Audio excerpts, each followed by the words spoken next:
নমস্কার বন্ধুরা, আশা করি সবাই খুব ভালো আছো। আবারও নতুন একটি এপিসোডে তোমাদের সবাইকে স্বাগত। আমার আজকের রেসিপি সরষে ইলিশ।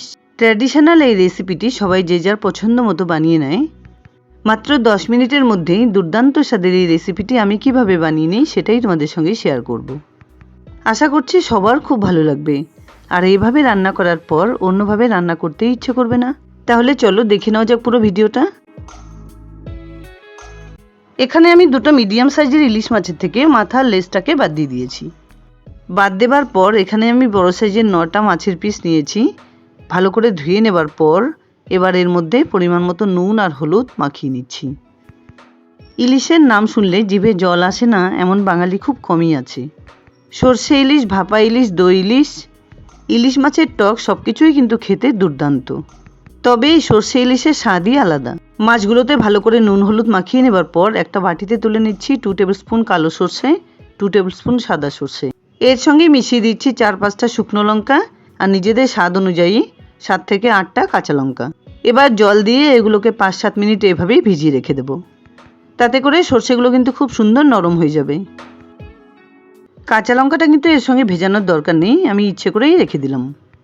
এবার অন্য একটা বাটিতে একটা ছাঁকনির উপরে সরষে আর লঙ্কাগুলোকে ঢেলে নিয়ে একটুখানি ধুয়ে নিলাম। এবার একটা ছোট মিক্সিং গ্রাইন্ডারে সমস্ত সরষে আর লঙ্কাগুলোকে তুলে নেবার পর 1/2 কাপ পরিমাণ জল মিশিয়ে খুব সুন্দর একটা মিহি পেস্ট বানিয়ে নিচ্ছি। দেখতে পাচ্ছ খুব সুন্দরভাবে কিন্তু এই পেস্ট আমার বানিয়ে নেওয়া হয়ে গেছে। শিলনোড়ায় এই মশলাটা বেটে নিলে এর স্বাদ কিন্তু আরও বেড়ে যায়। রান্নার আগে আমি এখানে একটা বড় কড়াই নিয়েছি, এতে সমস্ত নুন হলুদ মেখে রাখা মাছগুলো তুলে নিচ্ছি। আমি কিন্তু এই রান্নাটা কাঁচা মাছ দিয়েই করব। জানি না তোমরা ঠিক এভাবে করেছো কি না। সমস্ত মাছগুলো সুন্দর করে সাজিয়ে নেবার পর বানিয়ে রাখা লঙ্কা আর সর্ষে বাটাটা মিশিয়ে দিলাম। এবার মিক্সার গ্রাইন্ডারে একটুখানি জল নিয়ে সেই জলটাও মিশিয়ে দিলাম।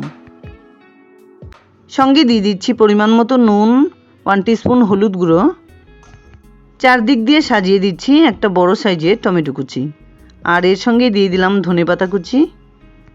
উপর দিয়ে ছড়িয়ে দিলাম কয়েকটা চেরা কাঁচা লঙ্কা।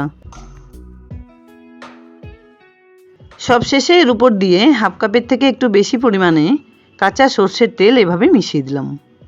এবার হাত দিয়ে সমস্ত মাছের সঙ্গে মশলাটাকে মাখিয়ে নিতে হবে। উল্টো পাল্টা করে সমস্ত মাছের সঙ্গে মশলাটাকে এভাবে মেখে নেবার পর মোটামুটি 1 গ্লাসের থেকে একটু কম পরিমাণের জল এভাবে হাত দিয়ে ধুয়ে ধুয়ে মিশিয়ে দিলাম। কথায় শুনেছি হাত ধোয়া জল নাকি রান্নার টেস্ট আরও বাড়িয়ে দেয়। এবার এটাকে ঢেকে গ্যাস অন করে গ্যাসের উপরে বসিয়ে দিচ্ছি। মিডিয়াম টু হাই ফ্লেমে 7-8 মিনিট রান্না করে নেবার পর ঢাকনা খুলে একবার চেক করে নিচ্ছি। এই মাছে ওমেগা 3 ফ্যাটি অ্যাসিড আছে বলে হার্টের রোগ আর বিভিন্ন রকম রোগ দূর হয়ে যায়। চোখ, ফুসফুস, মস্তিষ্কের অনেক রকম রোগ দূর হয়ে যায়। 5-6 মিনিট পর সমস্ত মাছের পিসগুলো হালকা করে এভাবে একটু উল্টে দিতে হবে, যাতে করে নুন তেল মশলা খুব ভালোভাবে মাছের চারদিকে পৌঁছে যায়। আমি কিন্তু এই রেসিপিতে আর কোনো রকম মশলার ব্যবহার করছি না। তোমাদের ইচ্ছে হলে আরও কিছুটা পরিমাণে কাঁচা সর্ষের তেল ঠিক এই অবস্থায় মিশিয়ে দিতে পারো। মোটামুটি 7-8 মিনিটের মধ্যেই রান্নাটা কিন্তু আমার এখানে হয়ে গেছে। এবার এটাকে নামিয়ে নিচ্ছি।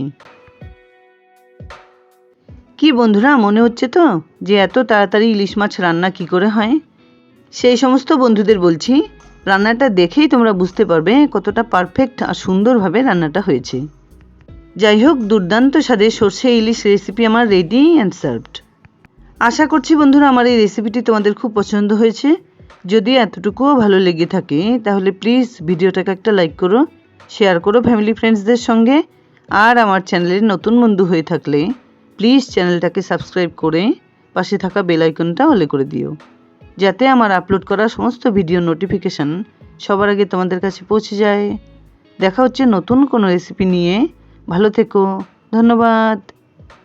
দেখো মাছটাও কিন্তু খুব সুন্দর নরম হয়েছে। এবার গরম গরম ভাতের সঙ্গে পরিবেশন করলেই হলো। সবাইকে খাইয়ে তাক লাগিয়ে দেওয়ার মতো এই রেসিপিটি। পুরো ভিডিওটা দেখার জন্য অনেক ধন্যবাদ বন্ধুরা।